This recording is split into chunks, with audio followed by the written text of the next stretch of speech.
gold mine. In the small town of Kalgoorlie, Western Australia, dawn was just beginning to break, casting the first rays of golden sunlight over the vast stretches of red earth and the distant outlines of the old mining pits.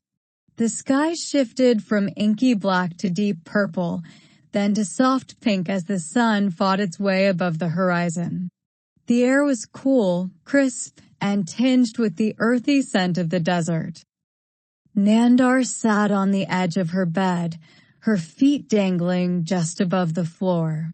She was far from home, thousands of miles away from the bustling streets of Yangon, where she had spent most of her life. But in the silence of the early morning, she felt a deep connection to this land, as if it had somehow accepted her as one of its own. She breathed in deeply, savoring the quiet moments before the day began in earnest. She was a civil engineer, working in one of the largest gold mines in the region. It was a job she had fought hard to get, overcoming countless challenges along the way. As a Burmese woman in a field dominated by men, she had faced skepticism, doubt, and sometimes outright hostility.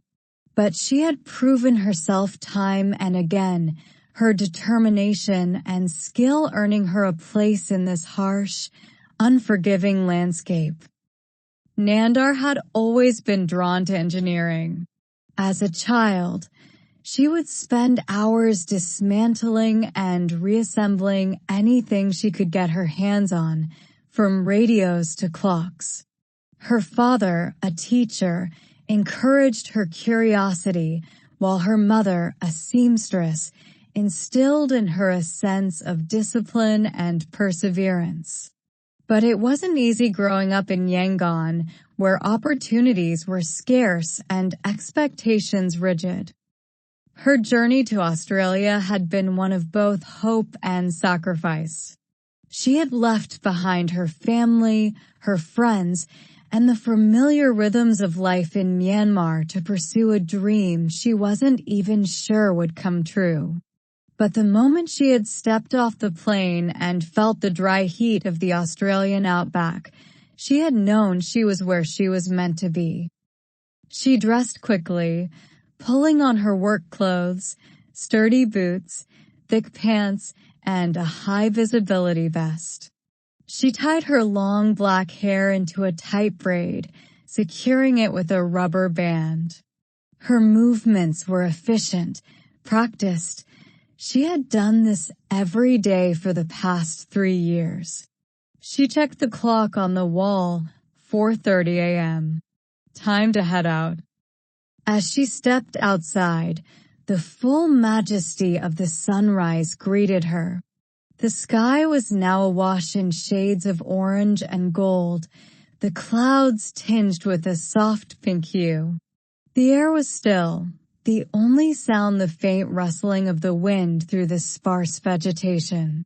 She took a moment to appreciate the beauty of it, then turned towards the mine. The drive to the site was short, but it gave her time to mentally prepare for the day ahead. The mine was a vast, sprawling operation, with miles of tunnels and shafts winding their way deep into the earth. It was a place of immense wealth and power, but also of danger and uncertainty. Every day brought new challenges, and Nandar knew that she had to be at her best to keep up. The morning shift was already in full swing when she arrived.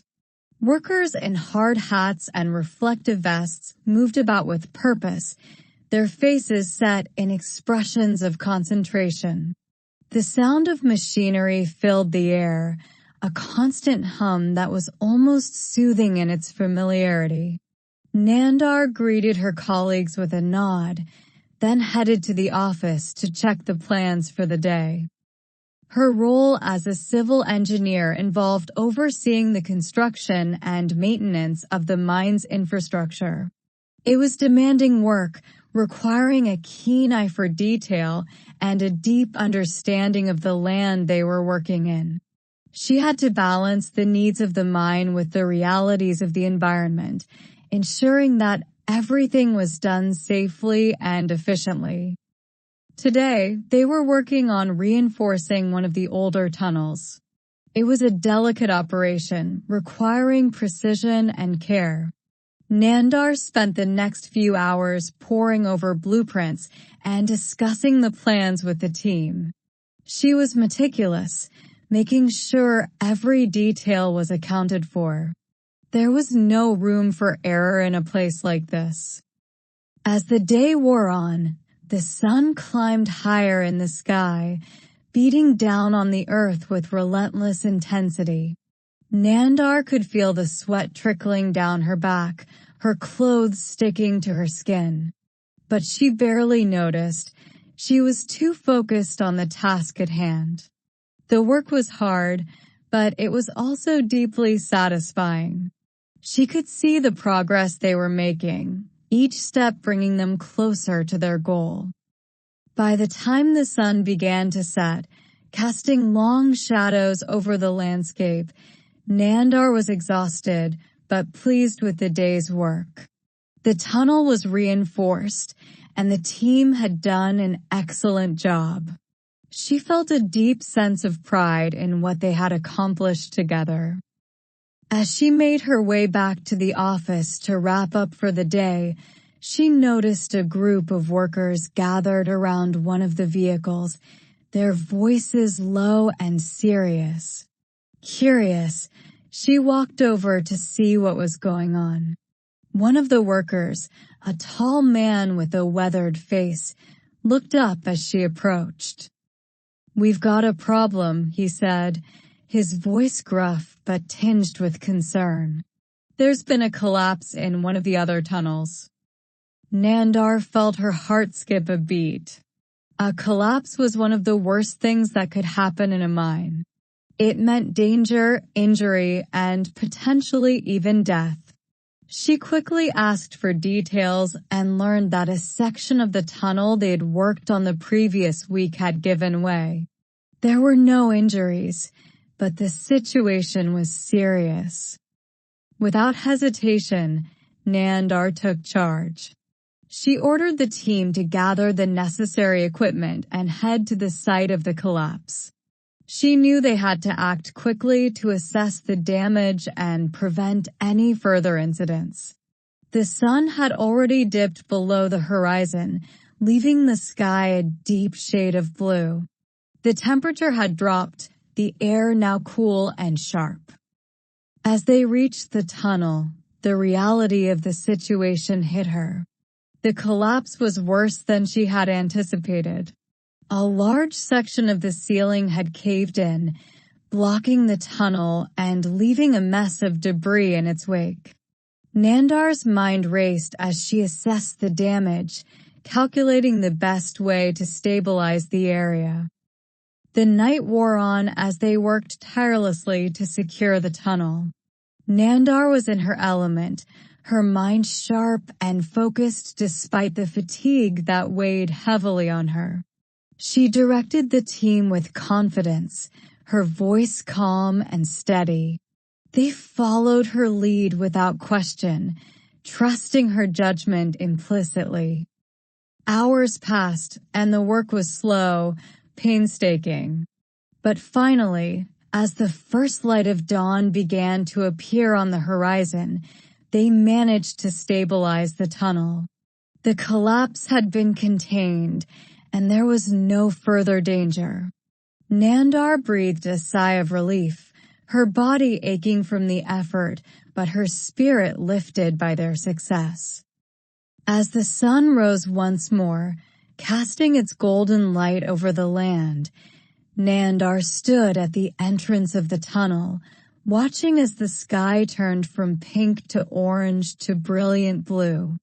The air was cool and fresh, a stark contrast to the heat of the previous day. She felt a deep sense of accomplishment, knowing that they had averted disaster and kept the mine safe.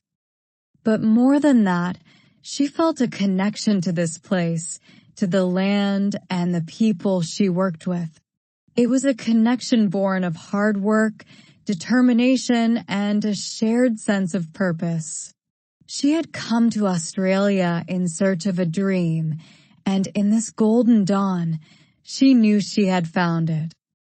As the day began anew, Nandar made her way back to her quarters, her steps slow but steady. She was exhausted, her body crying out for rest, but her heart was full. She had faced the challenges of the day and come out stronger for it. And as she lay down to sleep, the first rays of the new day filtering through her window, she knew that she was exactly where she was meant to be, here, in this vast, golden land, where the sun rose each day with the promise of something new.